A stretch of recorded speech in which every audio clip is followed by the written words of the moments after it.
शंकर भगवान की जय है। विज्ञान आपके स्वागत कर रहे हैं। आज 22वां दिवस है श्रावण महीना का। श्रावण महीना के अंतर्गत हम लोग चल रहे हैं भगवान शिव जी का भक्ति आराधना करने के लिए। शिव जी हमारे बीच में ये श्रावण महीना सबसे प्रिय है उनके लिए। जिस महीने में हर एक दिन प्रत्येक दिन हम लोग भगवान शिव जी का आराधना करें तो भी कम है।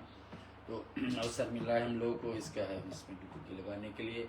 हर दिन प्रतिदिन हमारी कोशिश रहती है आपको भगवान शिव जी का सहस्र नाम से हवन विधि कराने के लिए। सुबह के समय में, शाम के बेला में जुड़ जाते हैं भगवान श्री हरि का, भगवान श्री शिव जी का कथा। आज हमारे बीच में कल हम लोग पूरा कर रहे थे उस पाठ को जहाँ पर भगवान शिव जी कैलाश पर कैसे जाने के लिए शुरुआत ही किए हैं। अब फिर इसके बाद में कैसे कुबेर से उनका मित्र था वो भी बात कर सुने थे, तो वहीं से आगे कथा आगे लेंगे। आज के जो कल चर्चा शुरू किए थे वशिष्ठ मुनि कैसे संध्या नाम का एक माता जी को आज्ञा दिए थे कि शिव जी को जीवन में धारण करके और ये पाठ को शुरू करें। तो संध्या ने कैसे शुरुआत की उस पाठ को हम लोग कल सुने थे और थोड़े से आगे और बढ़ाए कि वशिष्ठ जी बताए कि ओम नमः शिवाय मंत्र का उपदेश दिए। वशिष्ठ जी ओम नमः शिवाय का उपदेश यानी गुरु दीक्षा, गुरु मंत्र के द्वारा मंत्र भी लिए उनको, फिर उसके जीवन में ऐसे ऐसे बढ़ती होती गई। किसका? संध्या का। वो कथा हम आपके बीच में लेंगे भक्तजन। अभी थोड़े समय में हम लोग ध्यान मंत्र ले लेते हैं। और भगवान शिव का 3 मुख्य रूप है। पहला रूप हम लोग जानते हैं सदाशिव के रूप में, लेकिन वही सदाशिव कैसे बन जाते हैं, रुद्र बनाते और महेश्वर रूप में। ऐसा चर्चा हम लोग करते आए हैं और करते रहेंगे। शिव महापुराण का पाठ आपके बीच में सौभाग्य से मैं लाने जा रहा हूँ, इसको आप श्रवण करें। आइए बिना विलंब को इस पे गोता लगाते। हरि ओम श्रीमन महागणाधिपते नमः। श्री लक्ष्मी नारायणाय भ्यो नमः। ओम श्री सरस्वते नमः। ओम श्री वाणी हिरणभाभ्यो नमः। मातृपितृचरणकमलेभ्यो नमः। इष्ट देवताएभ्यो नमः। कुलदेवताएभ्यो नमः। ग्राम देवताएभ्यो नमः। वास्तु देवताएभ्यो नमः। ओम शन्नो मित्रा शरणो वर्णा शन्नो भयतर्मा शन्नो इंद्रो बृहस्पति शन्नो विष्णुरुरुकमा। नमो ब्रह्मणे नमस्ते वायो तमेव प्रतीक्षं ब्रह्मासि तमेव प्रत्यक्षं ब्रह्म वदिष्यामि नित्यं वदिष्यामि सत्यं वदिष्यामि तद्मौतु तत्वक्तमौतु औतु मामौतु वक्तारम्। ओम शांति शांति शांति। तो कल का प्रश्न थी गुरु वशिष्ठ ब्रह्मा के पुत्र और भगवान राम को गुरु बनने वाले हैं। उनसे पहले की चर्चा है कि गुरु वशिष्ठ ने कैसे एक पर्वत पर देखे संध्या नाम का माता जी तपस्या में लगे हैं और अपने आप को अग्नि को समर्पित करके शरीर समाप्त करेंगे। उससे पहले गुरु जी से भेंट होती है तो संध्या बोलती कि जो निराकार और परम ज्ञान में है, इतने तपस्या में लग जाती है भगवान शिव के शिव जी का महामंत्र लेकर के कि अंत में भगवान शिव ने उसको दर्शन दिए और दर्शन में उसको दर्शन को संभाल नहीं पाई। ऐसे प्रसन्न लगी कि अब मुझे दर्शन तो भगवान दे देते, क्या मांगे। बोलती कि भगवान जो निराकार परम ज्ञान में है, जो ना स्थूल है, न सूक्ष्म है, न उच्च है, उनके स्वरूप को योगी जन अपने हृदय में भीतर चिंतन करते उन्हीं को लोग सत्व आप भगवान शिव को नमस्कार है। कि जो ऋषि मुनि युगो युग यानी कि जन्म जन्म के बाद में आपको तपस्या कर करके आपको भक्ति खोजते हैं, वो आप मुझे ऐसा अपना तपस्या से लेंगे। निर्विकार जिनमें विकार अत्यंत अभाव है, जो आकाश मार्ग से भली भांति निर्गुण निराकार बताए गए तथा जिनका रूप अज्ञानकार के मार्ग से सेवता है, उन नित्य प्रसन्न आप भगवान शिव को मैं प्रणाम करती हूँ। देवी संध्या बोल रही है। किसके? उन संध्या को कहाँ से मंत्र मिली? गुरु वशिष्ठ भगवान राम से। और क्या मंत्र? ओम नमः शिवाय। प्रसन्नता तथा लक्ष्मी को देने वाले उन आप भगवान शिव को नमस्कार। जिनके स्वरूप ज्ञान रूप में ही उदित भाता है, ऐसे जगत में सर्वथा के सर्व सत्य प्रधान ध्यान योग आत्म स्वरूप। इन्हें क्या क्या भगवान शिव को बढ़ाए। पहले क्या? सत्य प्रदान, जो भगवान शिव का एक लक्ष्य होता है सत्य को प्रचार करना। सत्य किसको प्रचार करेंगे? जो भक्त सत्य पे चलने वाले भगवान के लिए वो बड़ा प्रिय है। सबको पार लगाने वाले, कोई ऐसा नहीं व्यक्ति जो भगवान के शरण ले ले तो पार भगवान लगाएंगे। आप उन महेश्वर को मेरा नमस्कार है। भगवान शिव का 3 रूप, रुद्र रूप, सदाशिव रूप, रुद्र रूप और महेश्वर रूप। आपको स्वरूप को शुद्ध मनोहर रस में आभूषणों को विभूति तथा स्वच्छ कर्पूर के समान गौरव है। भगवान का कर्पूर जैसा गौरव रूप। ऐसा शिव जी का वर्णन संध्या नाम का बहन जी माता जी कर रही है। आगे हम लोग तुलसी रानी से भजन सुनते हैं।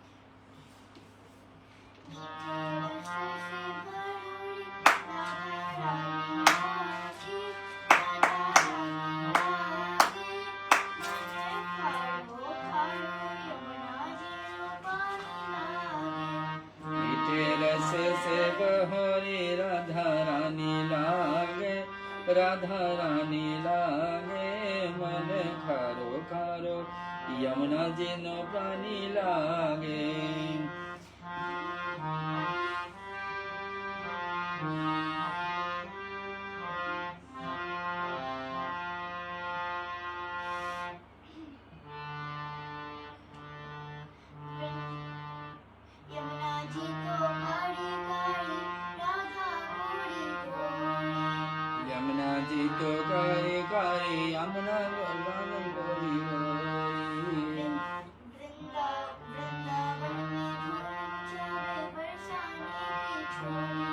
वृंदावन में धूम मचावे बरसाने की जोरी।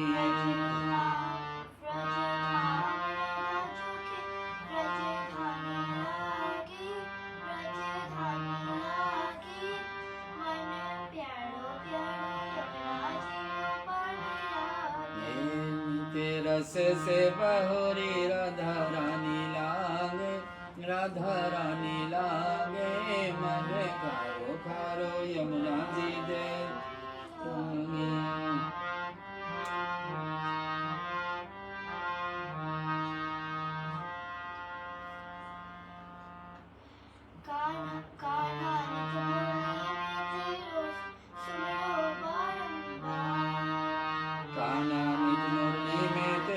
सुमिरो बारंबार।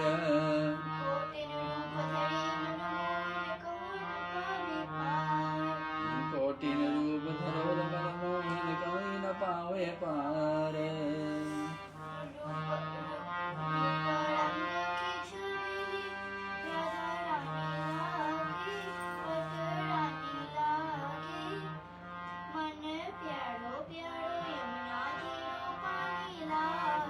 मीठे रस से बहोरी राधा रानी लागे, राधा रानी लागे, मन कर भरो यमुना जी तो पानी लागे।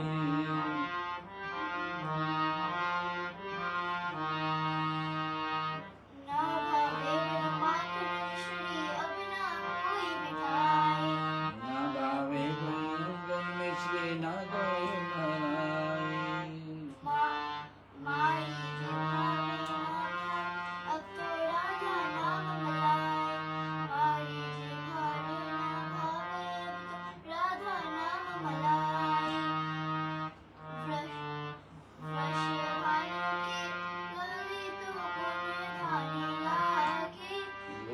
गाने लागे, मन खारो खारो हे मीठे रस से बहोरी राधा रानी लागे, राधा रानी लागे, मन खारो खारो यमुना जी तो पानी लागे।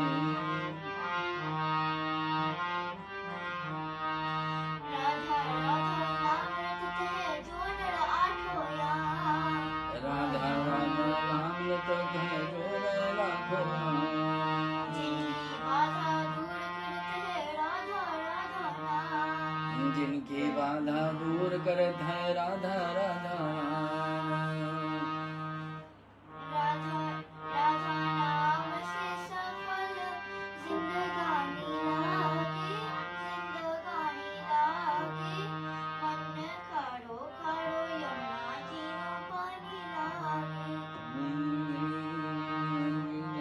से बहोरी राधा रानी लागे, राधा रानी लागे, मन खरो खरो यमुना जी तो पानी लागे।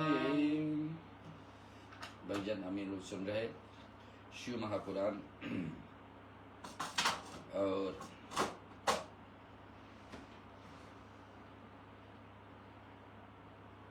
संध्या नाम का एक माता जी बहुत वर्षों तक तपस्या करने के बाद में ओम नमः शिवाय का विश्वास रूप में लेकर के करने के बाद में भगवान शिव जब दर्शन देते हैं तो जो श्लोक वो बोली है शिव जी का एक एक रूप का वर्णन की है वो सुनने योग है। अभी हम बोल देंगे तो आप भी श्रवण कर लेंगे कैसे एक महाज्ञानी एक स्त्री जाकर शरीर त्यागने की इच्छा से पर्वत पर बैठ करके और इस श्लोक को बोली है कि भगवान शिव जब सामने प्रकट हुए।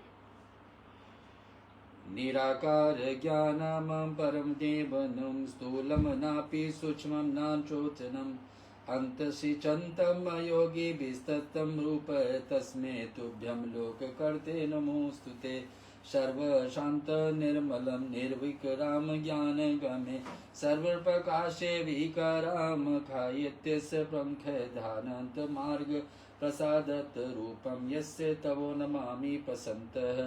एकं शुद्धं दीपमानं विना जायतं चिदानन्दं सहज च विकारं नित्यानन्द सत्यभूति प्रसन्नं यस्य चिदं रूपमस्ते नमोस्तुते। विज्ञाकारो दातनीतं प्रभीते सत्य स्वच्छ ध्यामात् यस्य रूपं सारं पारं पावनानां पवित्र तस्मै रूपं तस्यस्य चैव नमस्तुभ्यं। यत्वाकारं शुद्धरूपं मनोज्ञं रत्नाकल्पं स्वयच्च कर्पूरगौरम् इष्टाभीतिः शरमुण्डे दधानं हस्ते नेमो योगयुक्ताय तुभ्यं। तो ऐसे संध्या नाम के स्त्री ने भगवान शिव को संबोधित किया कि भगवान जो पुरुष जिनके शरीर रूप प्रकट हुए हैं अर्थात वे दोनों जिनके शरीर है इसलिए जिनका अर्थात रूप अव्यक्त बुद्धि आदि से परे उन भगवान शंकर को बारंबार प्रणाम। संध्या नाम से स्त्री ने करती जो कारण के भी कारण है। जो कोई कारण से भगवान की भक्ति करे उसका भी कारण भगवान शिव कभी काल हम लोग के जीवन में दुख भर देते हैं। कारण ये होता है कि उनकी इच्छा है कि हम भगवान की भक्ति में लगे। तो जो कारण के भी कारण है ऐसा भगवान शिव जी को बता रहे हैं कि भगवान पहुंचना था आपके पास लेकिन बीच में मिल गए गुरु वशिष्ठ जी, उसने मंत्र दिए तो आपका पास पहुंचे। कारण दो बन गई कि वशिष्ठ को मिलना संध्या का कारण बन गई कि वशिष्ठ ना मिले होते तो कारण ज्ञान नहीं मिलता कि ये ओम नमः शिवाय जप करे तो मिला तो पहुंचे भगवान के पास। तो कारण का भी कारण है। जो कारण का भी कारण है दिव्य अमृत रूप ज्ञान तथा अनिमा है। भगवान को क्या कि तुम अनिमा भी है। आदि ऐश्वर्य प्रदान करने वाले समस्त लोक अंतर का वैभव है। भगवान बताए इसे संध्या करे कि स्वयं बता रहे हैं कि भगवान आपका जीवन में आप हमारे जीवन में ऐसे ऐसे भर दिए हैं सुखी क्या सुख भर दिए हैं कि जो हम सोच भी नहीं सकते जो पाने की इच्छा भी नहीं था वो प्रकाशित हो प्रकाश रूप में तथा प्रकृति में भी परे है उन परमेश्वर शिव का नमस्कार। बार बार ऐसे स्तुति जो श्लोक हम आपको सुनाए। ये जगत जिनके भिन्न नहीं कर सकता है जिनके चरणों में पृथ्वी तथा अनायास अंगों को संपूर्ण दिशाएं सूर्य चंद्रमा क्या क्या नहीं है क्या क्या नहीं शिव जी से मिले। सूर्य चंद्रमा इन दो महान देवताओं के बिना तो धरती शरीर चलेगी नहीं। रात्रि के देवता दिन के देवता कामदेव एवं अन्य देवता प्रकट हुए हैं। संपूर्ण दिशाएं हमारे शास्त्र में कहा कि 10 दिशा है east west north South Beach में और 2 तो फिर 8 हो जाते हैं और इधर भी धरती आकाश 10 दिशाएं उनके विषय में चर्चा। और पृथ्वी अलग से फिर अनायास अंगों में जितने ही दिशाएं हैं जितने ही देवता हैं सबके कारण आप है भगवान। नाभि से अंतरिक्ष आविर्भाव हुआ है उन्हीं आप भगवान शंभु को मेरा नमस्कार है। संध्या जी बात कैसे बोल रहे आप ही सबसे उत्कृष्ट परमात्मा हो। आप ही के नाना प्रकार की विद्याएं हैं। विद्याएं ज्ञान प्राप्त शुरुआत होती तो भगवान आपसे आप क्या है उत्कृष्ट परमात्मा है। आप ही है हर संघात करने वाले। हर क्या होता है हमसे दुख तकलीफ हरने के हम लोग बोलते काल हर कष्ट हर दुख हर दारिद्र है ना। तो दुख हरने के लिए भगवान देवता शिव जी हैं। और उत्पन्न जिनसे सारा जगत उत्पन्न हुआ है तथा जो मन और वाणी के विषय से नहीं जानता मन और वाणी से जितना भी हम सोच नहीं सकते मन में, उतना भगवान शंकर उस रूप में। और वाणी से जो हम वाणी से जो हम जितना बखान कर नहीं पाते भगवान, उतना आप में है। ये सब बातें दोहरा रही हैं संध्या। आज भगवान शिव जब सामने प्रकट हुए, शाम भगवान सदा शिव प्रकट हुए, तो ये भगवान तो वरदान देने के लिए यहाँ आए, लेकिन संध्या ने ऐसे ऐसे बखान भगवान शिव जी के शुरू करते। आगे हम सुनते क्या बता रही। ब्रह्मा आदि देवता तथा तपस्या के धनी मुनि भी जिनके रूपों को वर्णन नहीं कर ही सकते। ब्रह्मा जिसका शुरुआत ही ब्रह्मा जिसका शुरुआत ही जब भगवान शिव से हुई, वो भी आपका वर्णन नहीं कर सकते भगवान। और फिर क्या बताएं, देखिए सृष्टि ब्रह्मा आदि देवता तपस्या के धनी मुनि ऋषि मुनि भी आपको नहीं समझ पाएंगे और आपका रूप को बखान नहीं कर पाएंगे। यहाँ तक भी उन्हीं के परमेश्वर वर्णन अथवा स्तवन से कैसे कर सकती हूँ मैं भगवान शिव जी को प्रशंसा किसी रूप से। यहाँ शिव महापुराण में आई है, शिव महापुराण में आई है, भगवान शिव की प्रशंसा स्वयं आज संध्या कर रही है। आगे बताएगी कि कैसे प्रभु आप ही निर्गुण है, मैं मरु स्त्री आपके गुणों को कैसे जान सकता हूँ। आपका रूप तो ऐसा है जिसे इंद्र सहित संपूर्ण देवता और असुर से भी नहीं जान सकते। तो इंद्र सहित संपूर्ण देवता यानी कि सारे देवताओं, इंद्र राजा है उनको, तो उनको भी जोड़ करके बोले तपोमय आपका नमस्कार है। देवेश शंभु, शंभु के गर्दता कि स्वयं भू भगवान अपने प्रकट हुए स्वयं ना। तो और मुझ पर प्रसन्न हुई आपकी बारंबार मेरा नमस्कार है। तो ये श्लोक फिर से आया है, इनको सुनो। यस्य ब्रह्माद्यो देव मुनीषं तपोधनास्ति तमया ते की देज्ञा निर्गुणं गुणा प्रभु नमस्तुभ्यं महेशान नमस्तुभ्यं तपोमा। आगे और भी है ना विर्पन्नवेन्तुरूपाणि वर्णिनं कथं सा मेहे नैव जानाति यद् रूपां सेन्द्रामपि सुरासुरा प्रसीद शंभुदेवश भूयो भूयो नमोस्तुते। तो एक एक संध्या का वाणी और हम लोग को जानने योग्य है कि संध्या क्या बोल रही है, क्या मांग रही है। उनके लिए तो अब न तपस्या के बाद भगवान तो वरदान देने के लिए आए, तो भगवान मोक्ष दिला सकते हैं, लेकिन फिर भी संध्या वहां पर रुक करके भगवान के सामने क्या प्रार्थना कर रही है, आगे हम सुन रहे हैं कि ब्रह्मा जी ये बोलते हैं कि क्योंकि ब्रह्मा ही तो नारद जी को कथा सुना रहे थे, ब्रह्मा ही तो सुना रहे थे कथा कि सुनिए नारद जी कैसे कैसे भगवान शिव जी के भक्त पहले हुए और क्या क्या वर्णन किए, क्या क्या जीवन में उतारे हैं। तो आगे क्या बोले जाएगा सुनेंगे, आगे क्या बोले जाएगा सुनेंगे। ब्रह्मा बोलते कि नारद जी संध्या का यह स्तुति पूर्ण वचन सुनकर के उसके द्वारा भली भांति प्रशंसित हुए भक्त वत्सल परमेश्वर शंकर बहुत प्रसन्न हुए कि एक नारी से मुख से एक नारी अपने जीवन में शरीर छोड़ने के लिए तैयारी में जाकर के बैठी, और गुरु वशिष्ठ जो ब्रह्मा के पुत्र है उसको उनने उनको उपदेश दिया कि ओम नमः शिवाय को जप करो, शिव जी के तत्व के ज्ञान को, शिव जी के तत्व के साथ जुड़ो, शिव जी को ध्यान में लगाओ, ऐसा लगाने से तुम्हारी कल्याण होगा। वही इतने बता करके ब्रह्मा जी फिर वहां से अंतर्ध्यान, वहां से फिर भगवान गुरु वशिष्ठ वहां से अंतर्ध्यान हो जाते। बच्चे मैं सुना रहा हूँ आपको शिव महापुराण, और हमारे बीच में ये श्रावण महीना चल रही है, इसमें आज 22वां दिन हो गया। हर दिन प्रतिदिन आपको पहुंचने के लिए साधन बने, इसको आप श्रवण करें। आगे और सूचना क्या लिखा हुआ कि उस समय पाले के मारे हुए कमल के समान उसकी कुह माले हुए मुंह को देखकर भगवान हर दया से द्रवित हो उसे इस प्रकार से बोले। महेश्वर भगवान क्या बोलेंगे, आज किससे बोल रहे हैं, और ये है संध्या। भद्रे मैं तुम्हारे इस उत्तम तपस्या का बहुत प्रसन्न हूँ।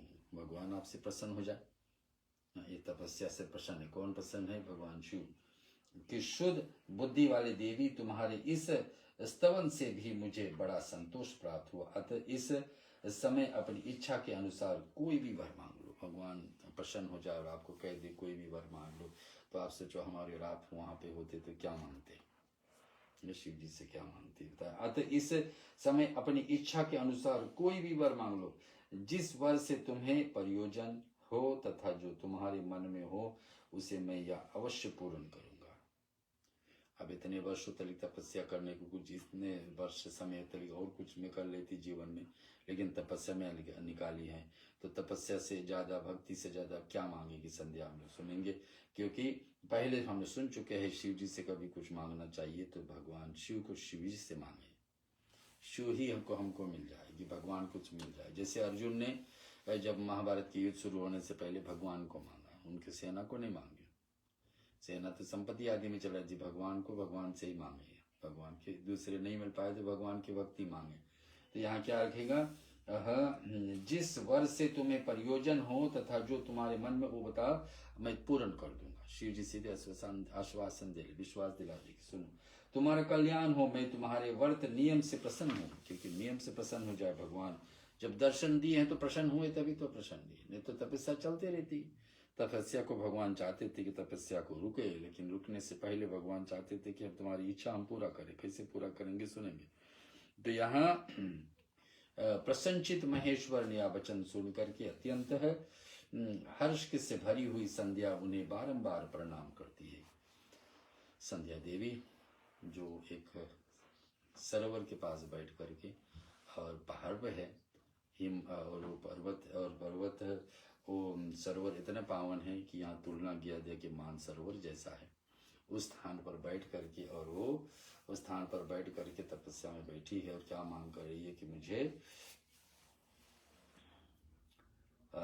शिव जी के दर्शन हो जाए। शिव जी दर्शन दे चुके हो, अब क्या वर मांगेंगे सुनो। यदि वे पाने के योग हो, यदि आप से शुद्ध हो गई हूं तो तथा देव, यदि इस समय आप मेरी तपस्या से प्रसन्न हो तो मेरा मांगा हुआ या पहला वर दीजिए, वर को सफल कर दीजिए। संध्या मांग रही, देखिए सुनेंगे क्या। देवेश्वर, इस आकाश में पृथ्वी आदि किसी भी स्थान पर जो प्राणी हैं वे सब के सब जन्म लेते ही काम भाव से युक्त ना हो जाए। संसार में कोई भी जीव जन्मे तो काम भाव उसमें इच्छाएं ना जागृत हो। नाथ मेरी सकाम दृष्टि नहीं कहीं न पड़े, मेरी जो पति हो वे भी मेरे अत्यंत सुहृद हो। पति के अतिरिक्त जो भी पुरुष मुझे सकाम भाव से देखे उसका पुरुष तत्व नाश हो जाए या तत्काल नपुंसक हो जाए। अपने जीवन में ऐसा मांग रही, पति के रूप में किसी को मांग रही है। और ये नियम कर दी, निष्पाप संध्या या वचन सुन, निष्पाप संध्या का या वचन सुनकर प्रसन्न हुए भक्त वत्सल भगवान शंकर क्या देंगे। और सामने बैठी है संध्या देवी, भगवान शंकर प्रकट हुए और उनसे पूछ रहे कि आपको क्या चाहिए। कि देवी संध्या ने सुनो, देवी संध्या सुनो, भद्रे तुमने जो जो वर मांगा है वह सब तुम्हारे तपस्या के संतुष्ट होकर मैंने दे दिया।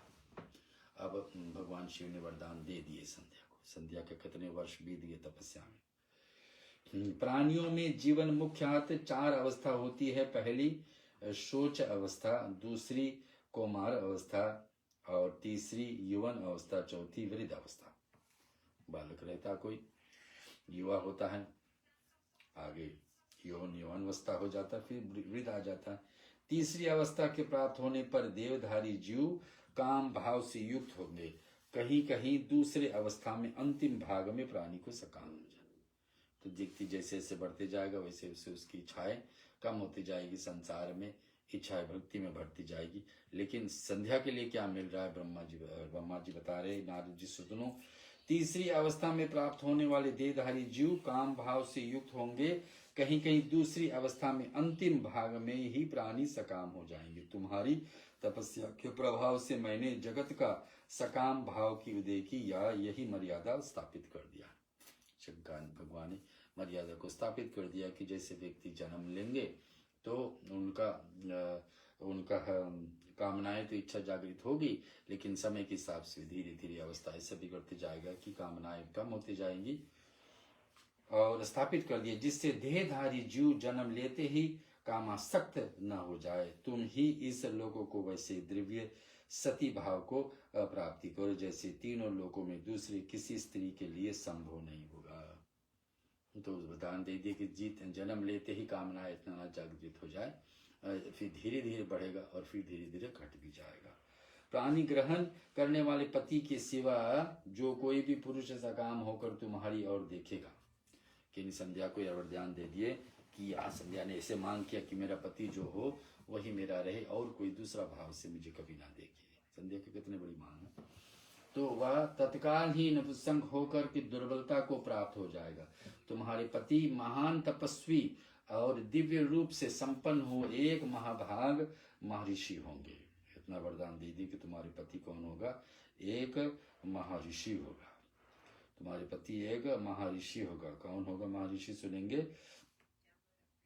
और शिव भगवान ये वरदान दे रहे हैं कि तुम्हारे पति कौन कौन होंगे, ये भी सुन लेंगे कि तत्काल ही निपुंसक होकर के तुम्हारे पति एक महातपस्वी और तथा दिव्य रूप में संपन्न हो महाभाग महर्षि होंगे। संध्या का वरदान, जो तुम्हारे साथ 7 कल्पों तक जीवित रहेंगे। अब एक कल्प कितना होता है, 4 युग में तब एक कल्प होता है। सतयुग होता है, द्वापर, त्रेता आदि, द्वापर, कलयुग, उसके बाद एक कल्प होता है। तो ये तो 7 कल्प तक तुम्हारे साथ, तुमने मुझसे जो जो वर मांगे वे सब मैंने पूर्ण कर दूंगा। तपस्या के फल है, बिना मांगे भगवान इच्छा पूरा करते, लेकिन यहाँ पर भगवान अवसर दिए, अपने मुख से मांग लीजिए। तुमने मुझसे जो जो वर मांगे हैं, अब मैं तुमसे दूसरी बात कहूंगा जो पूर्व जन्म से संबंध रखती है। हम लोग को विश्वास होता कि जन्म के बाद में दूसरे जन्म आते रहते। तुमने पहले से ये प्रतिज्ञा कर रखी है कि अग्नि में अपने शरीर को त्याग दूंगी न। संध्या ने कहे कि तपस्या पूरा होगा, अपने शरीर छोड़ करके हम निकल जाएंगे। इसी प्रकार से इसी प्रतिज्ञा को सफल करने के लिए मैं तुम्हें एक उपाय बताता हूँ, उसे निसंदेह करो। मुनिवर, मेधा तिथि के एक यज्ञ यज्ञ चल रहा है जो 12 वर्ष तक चालू रहेगा। कोई भी काम हो, कोई भी भक्ति का भाग हो, अगर जो 12 वर्ष तक हम लोग कर लेते सिद्धि आ जाती है उसमें। तो यहाँ पर भगवान शिव दर्शन दे करके संध्या, जो बहुत वर्षों तक तपस्या की है, ओम नमः शिवाय लेकर बोल करके, और संज्ञा से बता रही है कि तुम जो चाहते थे कि अपने सती हो जाओगे, शरीर अग्नि में प्रवेश कर लोगे, और मैं और उपाय बताता हूँ कि क्या करना। आप मेधा तिथि के एक यज्ञ 12 वर्ष से चल रहा है। आगे क्या, उसमें अग्नि पूर्णतः से प्रज्वलित है। तुम बिना विलंब किए उसी अग्नि में अपने शरीर को उत्सर्ग कर दो, समर्पित कर दो। कि संध्या तो आगे दूसरे जन्म में। इसे पर्वत को उत्पाद के चंद्रभाग नदी के तट पर तपस्यान में से मुनिवर मेधातिथि महायज्ञ का अनुष्ठान करते हैं, वे स्वच्छंदता पूर्वक वहां पर जाओ। मुनि तुम्हें वहां देख नहीं सकेंगे। कितना शिव जी का वरदान। किसका, संध्या को। मेरी कृपा से तुम मुनि का अग्नि में प्रकट हुए पुत्री होगी। तुम्हारे मन से जिस किसी का स्वामी का प्राप्त करने की इच्छा हो, उसे हृदय में धारण करना। उसी के चिंतन करते हुए तुम अपने शरीर को उस यज्ञ की अग्नि में होम कर देना। मेधा ऋषि का ऋषि 12 वर्ष से अखंड अग्नि चल रही है। 12 वर्ष से कोई काम हो जाए तो फिर पूर्ण हो जाती है उसमें, तो उसमें आप जाकर शरीर छोड़ देना और कोई आपको देख भी नहीं पाएंगे। वहीं से आप पुत्री के रूप में प्रकट होगे। फिर किसी स्वामी को प्राप्त करने की इच्छा हो, उसी का हृदय में धारण करना। उसी का चिंतन करते हुए तुम अपने शरीर को उस यज्ञ में अग्नि होम देना। संदेह सब तुम इस पर्वत पर 4 युगों तक लिए कठोर तपस्या कर रही थी।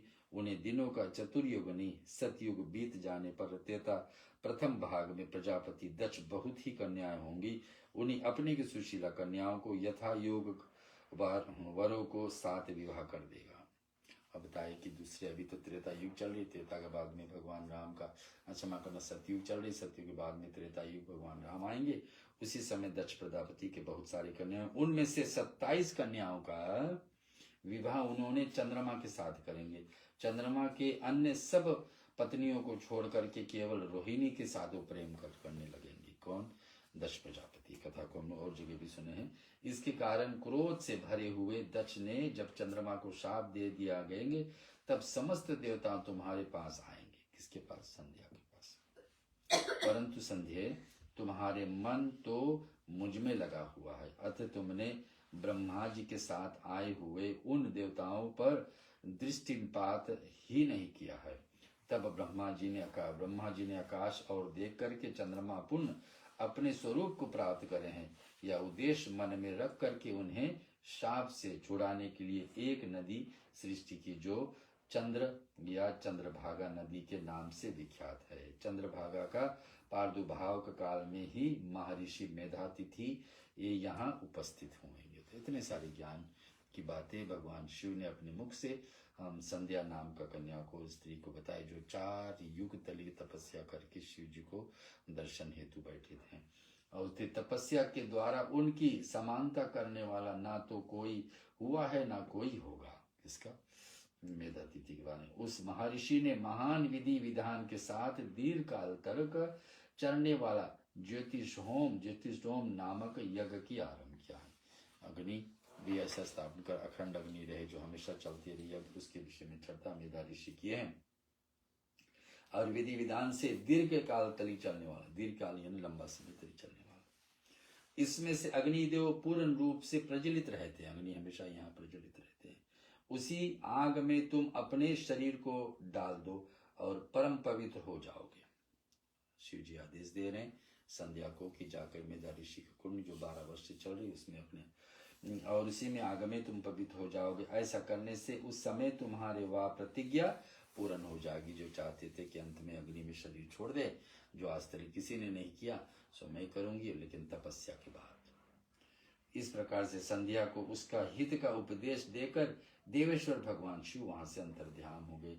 इति श्री शिव महापुराणे रुद्र संहितायाम नाम 6 अध्याय संपूर्ण। बोलिए है शंकर भगवान की जय। हम एक छोटी सी कथा और सुनेंगे भजन, फिर आपके बीच में शिव जी का सतनाम भी है। संध्या का आत्माहुति उसका अरुंधति के रूप में अवतरीण होना। अब संध्या को होगी आत्मा आहुति, आत्मा को आहुति देने जाएंगे दूसरा अध्याय में।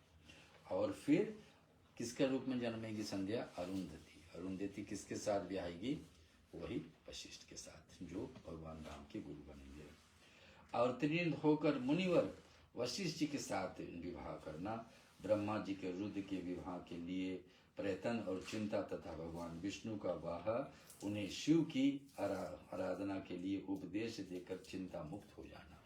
ये सब कथा इस अध्याय में ब्रह्मा जी बता रहे नारद मुनि से। थोड़ी देर और हमारे साथ रुकिए कि जब वर देकर भगवान शंकर ने अंतर्ध्यान हो गए, तब संध्या भी उसी स्थान पर गई जहां पर मुनि मेधातिथि यज्ञ कर रहे थे। भगवान शंकर की कृपा से उसे किसी ने वहां नहीं देखा।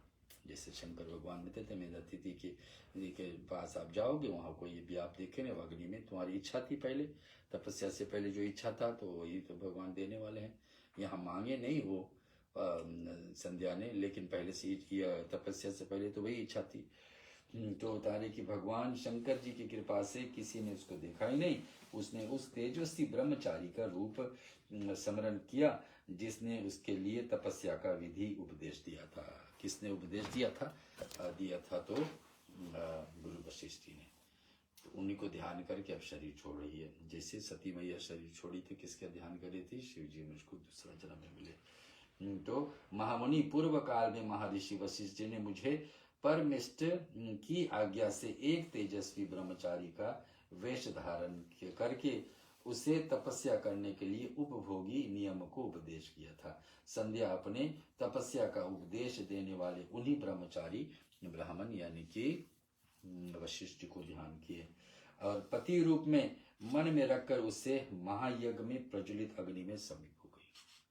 जैसे भगवान शिव ने बताए थे कि आप ऐसे करना, और जैसे इनके मन की इच्छा थी कि मैं अग्नि में जाकर प्रवेश करूं, जो बोले थे कि आज तक किसी ने नहीं किए, तो किए इसने प्रज्वलित अग्नि। उसी समय भगवान शंकर की कृपा से मुनियों ने उसे नहीं देखा, किसी ने देखा ही नहीं। शिव जी भगवान की कृपा।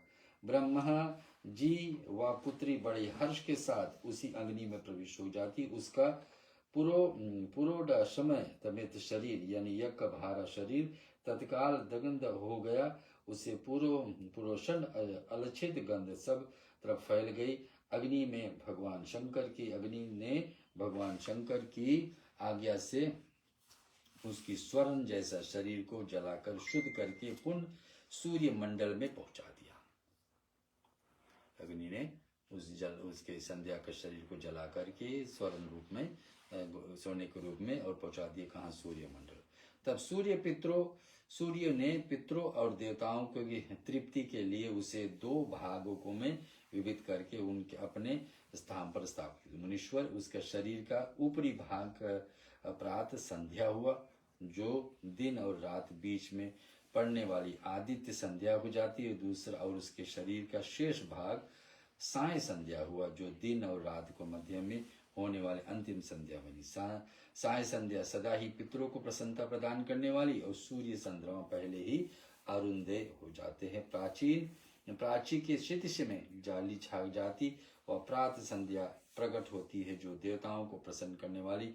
जब लाल कमल के समान सूर्य अस्त हो उदय होते हैं, जो पितरों को आनंद प्रदान करने वाले परम दयालु भगवान शिव के उसकी मन सहित प्राणों को दिव्य शरीर युक्त देहधारी बना जाता है। तो अंतिम समय जब सूर्य अस्त होता है तो जिस रूप में और सूर्य उदय वाले जो रूप में, दोनों का दो भाग बनाकर सूर्य भगवान एक एक जगह पर परम दयालु भगवान शिव के उसको मन सहित प्राणों को दिव्य शरीर को युक्त देहधारी बना दिया। शगन भगवान की कृपा बनी तो शरीर छोड़ने से पहले 4 युग तक तपस्या करके और संध्या नाम का माता जी ने इस वरदान पाए, और भगवान शिव की कृपा से दूसरे जन्म उनका सफल हुई। बोलो शंकर भगवान की जय। हम लोग चलेंगे भगवान शिव जी का 60 नामों से शिव जी को प्रसन्न करेंगे। शिव जी का 60 नाम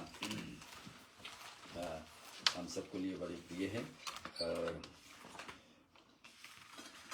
जय शिव शंकर जय शिव शंकर जय शंकर बोले, सब देवों में देव निराला, जय बम बम शिव बोले। महादेव तूने ही तो सब देव को ताप हरा, सागर मंथन से निकला विष तूने अपने कंठ धरा, इसीलिए हर प्राणी तुझको नीलकंठ बोले।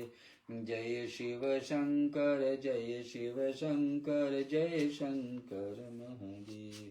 तेरे नाम अनेक बाबा, तेरी महिमा न्यारी, तेरे भेद अनोखे सबसे क्या जाने संसारी। तू है कैलाशपति तू पर्वत पर डोले, सब देवों सब शिव। जय शिव शंकर जय शिव शंकर जय शंकर महादेव।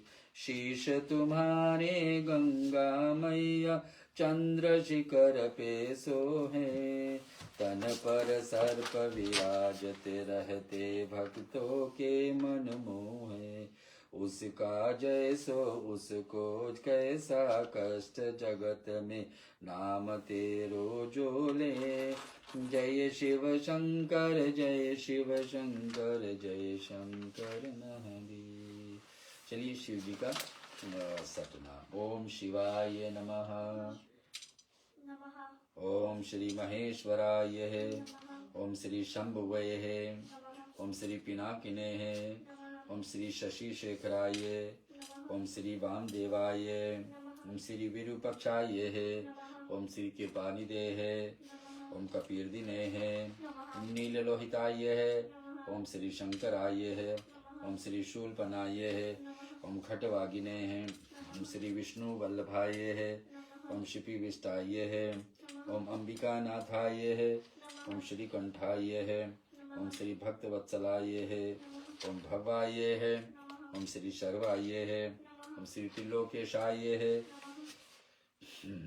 ओम श्री शितिकंठाय, ओम श्री शिवप्रियाय, ओम श्री उग्राय, ओम श्री कपालिने, ओम श्री गंगाधराय, ओम श्री अंधकार सूदनाय, ओम श्री ललाटछाय, ओम श्री काल कालाय, ओम श्री कृपानिधे, ओम श्री भीमाय, ओम श्री परशु हस्ताय, ओम श्री मृगपनाय, ओम श्री जटाधराय, ओम श्री कैलाशवासिने, ओम श्री कविचने, ओम श्री कठोराय, ओम श्री त्रिपुरांतकाय, ओम वृषांकाय, ओम विषुभारूढ़ाय, ओम भस्म दर्द विग्रहाय, ओम सांप्रियाय, ओम स्वैरमयाय, ओम त्रिमूर्ते, ओम अविनेश्वराय, ओम स्वर्गाय, ओम श्री पंचवक्त्राय, ओम महादेवाय, ओम श्री रुद्राय, ओम श्री हविष्णे, ओम यज्ञमयाय, ओम श्री सदा योगिने हैं। ओम श्री परमात्मने हैं। ओम सोम सूर्य स्त्री लोचनाय है। ओम हविष्ये है। ओम हविष्ये है श्री। ओम श्री विश्वेश्वराय है। ओम श्री वरदाय है। ओम श्री वागीश्वराय है। ओम श्री गणनाथाय है। ओम हिरण्यरेतसे है। ओम दुर्दशाय है। ओम गिरिशाय है। ओम गिरिशय्याय है। ओम अनघाय है। ओम भुजंगभूषणाय है। ओम भर्गाय है। ओम गिरिधाविने है। ओम गिरिप्रियाय है। ओम अष्टमूर्ते है। ओम अनेकात्मने है। ओम सात्विकाय है। ओम शुद्ध विग्रहाय है। ओम शाश्वताय है। ओम खंड परशुरे है। ओम अजाय है। ओम पार्श्विमोचिकाय है। ओम कृतिवाससे है। ओम पुराराते है। ओम भगवते है। ओम प्रथमाधिपाय है। ओम मृत्युंजयाय है। ओम सूक्ष्म तन्वे है। ओम जगत वापिने है। ओम जगत गुरुवे है। ओम व्याम केशाय है। ओम महासेनाय है। ओम जनकाय है। ओम चारु विक्रमाय है। ओम पवित्राय है। ओम भूतपते है। ओम स्थानवे है। ओम अहिर्भूर्धनाय है। ओम दिगंबराय है। ओम मृडाय है। ओम पशुपते है। ओम देवाय है। ओम महादेवाय है। ओम अव्याय है। ओम हरेये है। ओम पुष्पदन भिदे है। ओम भगनत्र भिदे है। ओम अपवर्गपदाय है। ओम अवैग्राय है। ओम अवैक्ताय है। ओम अनंताय है। ओम दक्षद्वहराय है। ओम सहस्त्रछाय है। ओम तारकाय है। ओम हराय है। ओम सहस्त्रप्रदे है। ओम परमेश्वराय है। ओम नमः शिवाय। आइए हम लोग आज का भाग को यह संपूर्ण करते हैं और इसके साक्षात में भगवान शिव जी से क्षमा प्रार्थना करेंगे। आज संध्या देवी की कथा थी। संध्या देवी हमारे बीच में 4 युग तलिक ओम नमः शिवाय का जप किए। शिव भगवान ने दर्शन दिए। मांगे पूछे कि आपको क्या चाहिए, और वरदान के रूप में शिव जी ने उसको दूसरे जन्म की साधन बना दी। सूर्य मंडल में पहुंचती है तो वहाँ पर इस रूप को वर्णन करके, और अब हम लोग शुद्ध रुद्राष्टक के साथ आज का पूजन का वर्णन करेंगे।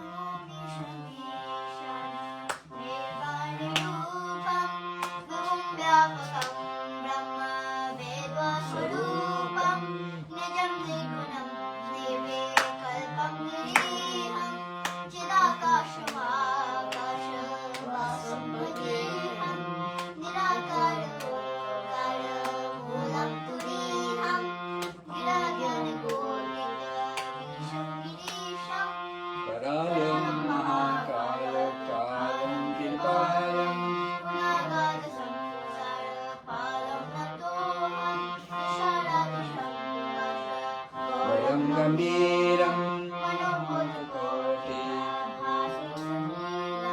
सफोरन्नमोनिं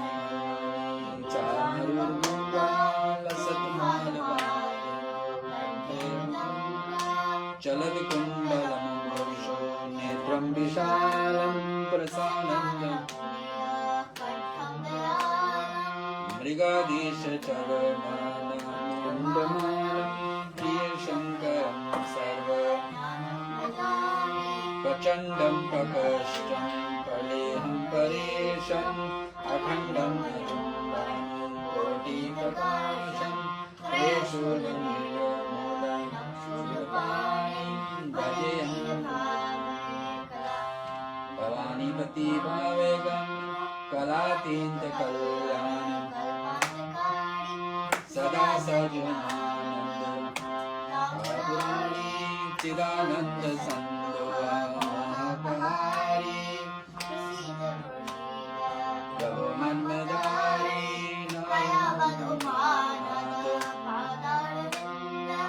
भजति लोके सुखं शांति संतापनाशं प्रसिद्धं